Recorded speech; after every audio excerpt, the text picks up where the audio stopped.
70 शब्द प्रति मिनट शुरू। प्रतिवादी ने किराएदारी और वाद पत्र में अभिकथित किराए के निर्धारण को स्वीकार किया है, लेकिन उसने वादी के अन्य अभिवचनों को अस्वीकार किया। प्रतिवादी ने लिखित कथन में यह अभिवचन किया कि वादी केवल किराया बढ़ाना चाहता है और इसी अंतरस्थ हेतुक से उसने यह वाद प्रस्तुत किया है।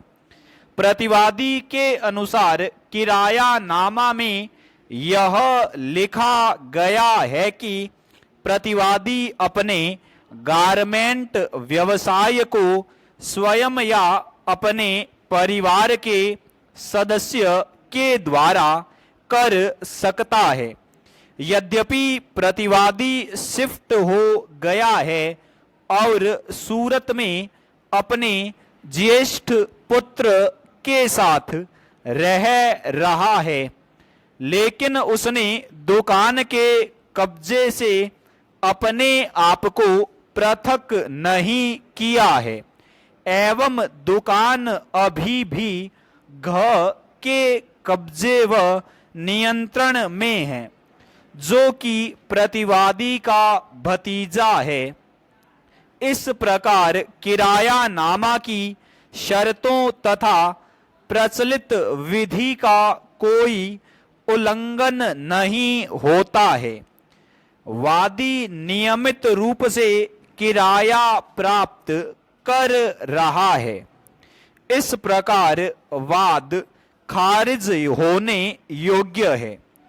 प्रतिवादी के अनुसार 2 बार किराया बढ़ाया जाना स्वयं में यह उपधारित करने का पर्याप्त प्रमाण है कि वादी को कोई सद्भावी आवश्यकता नहीं है। चेंज वादी ने किराया नामा और नोटिस की प्रति व इसकी अभिस्वीकृति प्रस्तुत की।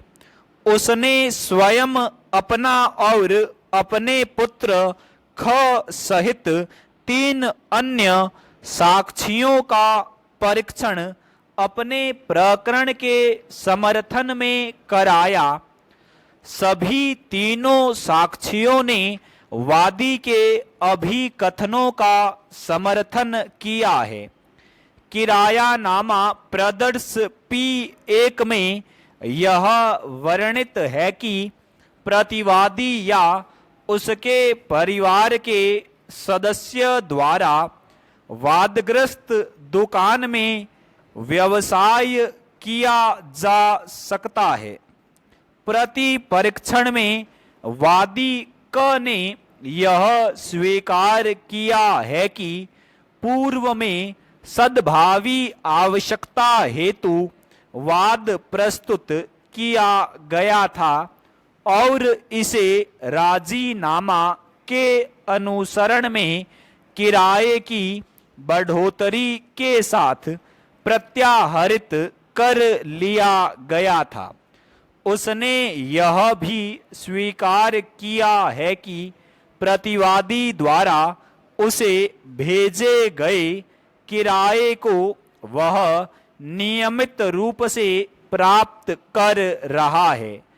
उसने यह भी स्वीकार किया है कि घ प्रतिवादी का भतीजा है, लेकिन वादी क और उसके साथी च व छ ने यह अस्वीकार किया है कि घ प्रतिवादी के साथ रह रहा है अथवा उनके मध्य ऐसा कोई संयुक्त हिंदू परिवार था। चेंज प्रतिवादी ने किराए की कुछ रसीदें प्रस्तुत की है।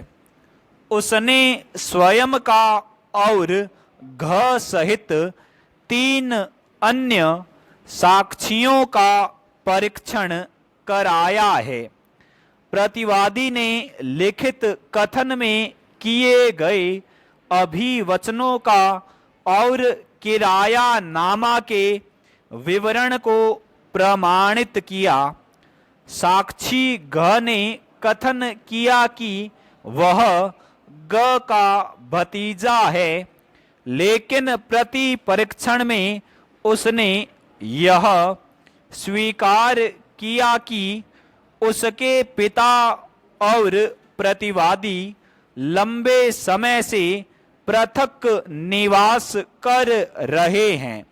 साक्षी ज और झ ने कथन किया है कि प्रतिवादी और उसके भाइयों के मध्य संयुक्त हिंदू परिवार है, लेकिन प्रति परीक्षण में उन्होंने यह स्पष्ट किया कि वे ऐसा इसलिए कथन दे रहे हैं क्योंकि उनके मध्य कभी कोई विभाजन नहीं हुआ है। स्टॉप।